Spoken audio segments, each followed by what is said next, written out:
ሰላም ጤና ይስጥልኝ ተመልካቾች እንዴት ሰንብታችኋል? ዛሬ ደግሞ ሌላኛውን ተወዳጅ የሆነውን የጣፋጭ አይነት ይዤላችሁ ቀርብ ያለው መአሱፕ ይባላል። ይህ መአሱፕ የሚዘጋጀው ከቂጣ እንዲሁም ደግሞ ሙዝ፣ ማር፣ ክሬም እንዲሁም ቺዝ ተደርጎ የሚዘጋጅ ነው። በጣም ቀላል አሰራርና እዚህ በመካከለኛው ምስራቅ በጣም ተወዳጅ የሆነ የምግብ አይነት ነው። የሚያስፈልጉትን ግብአቶች እንደምታዩት ፈጢራ ወይም መለዋ ያስፈልገናል።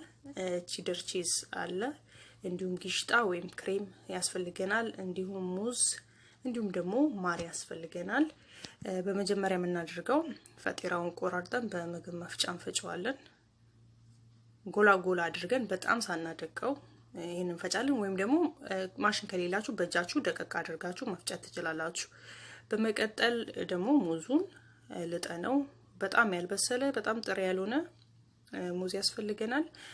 እንዲሁ በሹካችን እሱን ሞጋው አድርገን ጨፍለቅ አድርገን እናዘጋጀዋለን።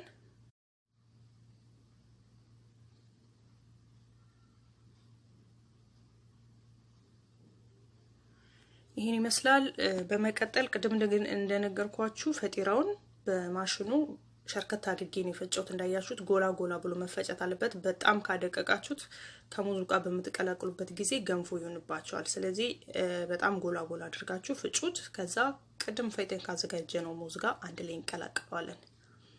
ሌላ ደግሞ ፈጢራ ከሌላችሁ ወይም ደግሞ ቂጣ ጋግራችሁ ኖርማል ቂጣ ወይም ኩብስ የምትጠቀሙ ከሆነ ይሄንን ለማዘጋጀት የግድ ሰምና ወይም ደግሞ ዘይት ያስፈልገናል። ይሄንን ማሱብ ለማዘጋጀት ግን ኦሬዲ ፈጢራ ስለተጠቀምንም ፈጢራው ደግሞ ዘይት ወይም ቂቤ ስለሚዘጋጅ ስለዚህ ዘይት ወይም ሰምና ያስፈልገንም ማለት ነው። ይሄን ለማዘጋጀት ቅድም ያው ከቀላቀልኩት በኋላ ግማሹን ቀንሼዋለሁ። አንደኛው ላይ ክሬም ወይም ቂሽጣ እሱን አድርጋለሁ። አንደኛው ላይ ደግሞ ያለ ምንም ክሬም ነው ማዘጋጀው። ዞሮ ዞሮ ያው በእንደዚህ መልኩ መቅረብ ይችላል። በክሬም ደግሞ በርከት አድርጋችሁ መጨመር ይችላልላችሁ የበለጠ ራስ ያለና ክሬሚ እንዲሆን ከፈለጋችሁ ማለት ነው።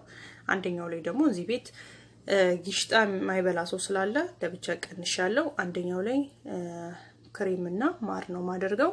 ከፈለጋችሁ ከወደዳችሁ እዚህኛው ላይ ቼደር ቺዝ ማድረግ ትችላላችሁ። ትንሿ ላይ ደግሞ የቀነስኩት ላይ በስሱ ማርና ቼደር ቺዝ አደርግበታለሁ ማለት ነው።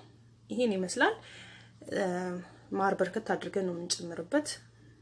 እንደ ፍላጎታችሁ ነው። በስሱ ማድረግ ይቻላል ይሆናል ማለት ነው። እንዲሁም ደግሞ ፈጢራው በርከት ማለት አለበት ከሙዙ። ግን ሙዙ የበለጠ እንዲያስታውቅ ሙዙ ጣዕም እንዲያስታውቅ ከፈለጋችሁ ሙዙን እኩል መጠን ወይም በርከት ያለ ሙዝ መጨመር ትችላላችሁ። በእንደዚህ መልኩ አዘጋጅተናል። እንዳያችሁት በጣም ቀላል አሰራር ነው። ለቁርስ ሰዓት ወይ ለራት ሰዓት የተለመደ ነው። እንደ ጣፋጭም በጣም ቆንጆ ነው።